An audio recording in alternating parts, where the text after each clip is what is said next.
Hey guys, Steve Simpson here with Central Florida Property Management. Wanted to talk to you about something that I'm surprised more people don't know about, and that is the Owner Occupant Tax Exclusion for primary residence, sale of your primary residence. So a couple of things. One, I should probably preface this by saying that I am not your CPA, so please consult with your CPA or tax advisor about your particular situations. And then two, people ask us, I guess they're surprised to know that we do help people buy and sell houses. We help mostly investors buy investment properties, and we help many of our clients sell their investment properties when they're looking to unload them. So just a little heads up there. All right, so what is the owner occupant tax exemption? So basically this is the way it works. A house is an asset just like a stock.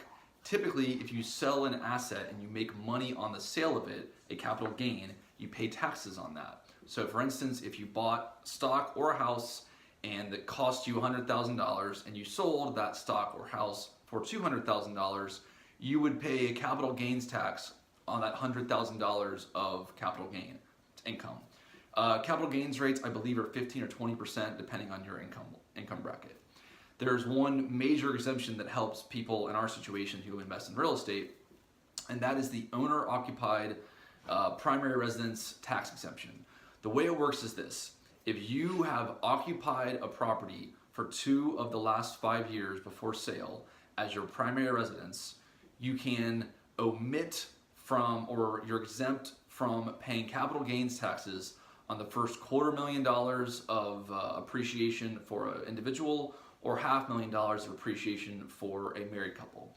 What that means is if investment property that you're using you formerly lived in, and if you lived in that property 2 of the last 5 years, there could be a very strong economic benefit for you to sell that property before you lose that exemption. So just to use the scenario, you live in a house for 3-4 years, you get a job transfer somewhere, you don't want to sell the house right now because maybe you're going to move back to Orlando for some reason, so you rent it out. 2 years go by. If you were one of our clients, we would probably get with you and say, hey, you might want to think about selling this property. When did you buy it? How much did it cost? What's it worth now? Because if you have that lease start for another year, although because you can sell it, like I said, you have to live there 2 of the last 5 years, technically a 3rd year of the lease could go by, but you want to be, I would recommend erring on the side of caution in terms of making sure that when you sell the property, if you want to sell the property, that you have that 2 of the last 5 years that you've lived in, so you can use the exemption. This is a big exemption, guys. Most tax exemptions, if you do a 1031 exchange, you have to use those funds to buy something else. If you're doing, student loans, you have to have student loans. Healthcare, it has to be a healthcare exemption. This is just, you live in a house, you sell it. Doesn't matter what you do with the sales proceeds. If you lived in it 2 of the last 5 years, you don't pay capital gains on that appreciation. And this is big money. If you've owned a house for 10 years or so, it's not uncommon if you have $50 to $100, $200,000 in appreciation on that house. At a 15 to 20% tax rate, just easy math, on a 15% tax rate, if you had a house that appreciated $100,000, that's $15,000 in capital gains taxes, which basically means that if you sold that house and you had this exemption, you would pay 0 tax. If you sold that house and you didn't have this exemption, you'd write a check to the IRS for $15,000. So as you can see, it's real money.